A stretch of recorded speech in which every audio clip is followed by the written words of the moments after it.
Welcome back, everybody. Today I'm going to teach you how to auto-assign support tickets in Zoho Desk. This is incredibly useful if you want to streamline your workflow and ensure that incoming tickets are automatically routed to the right team members based on specific criteria, saving you time and keeping your support system organized.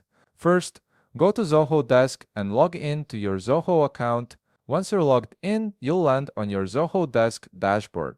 From here, locate the Setup or Gear icon at the top navigation menu and click on it. This icon is your gateway to all the configuration and customization options available in Zoho Desk, allowing you to fine-tune how your support system operates. After clicking the Setup icon, you'll be taken to a new page with various settings categories. Look for the Automation section. This is where you can set up rules that work automatically in the background, handling repetitive tasks without manual intervention. Under the Automation section, click on Assignment Rules. This specific feature is designed to help you distribute tickets efficiently based on conditions you define. Once you're in the Assignment Rules area, you'll see a list of any automation rules you may have already created for ticket assignment.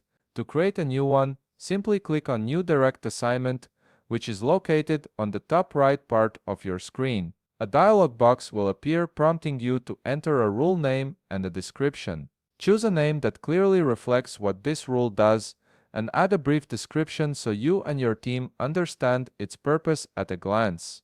Once you've filled in these details, click on Add Target, which is located on the bottom left part of your screen. This step allows you to define the specific conditions that will trigger this assignment rule.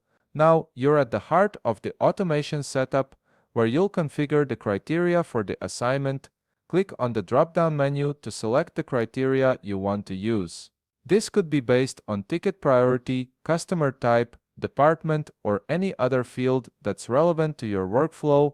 After selecting the criteria, set a conditional statement such as equals, contains, or starts with, and then enter the corresponding value. For example, if you want all tickets labeled as urgent to go to a specific person, you'd set the condition accordingly. Once these criteria are defined, look at the Move Ticket to field and select the department or queue you wish the tickets to be routed to within the designated criteria. Then, use the Assign Ticket to field to choose the specific person who should receive these tickets. This ensures that the right person handles the right type of inquiry every time. Once everything is configured to your liking, click on Save to activate the rule, and that's it. You've successfully set up an auto-assignment rule in Zoho Desk, ensuring your support tickets are distributed intelligently and efficiently. If you found this video helpful, please leave a like, subscribe, and see you in the next video.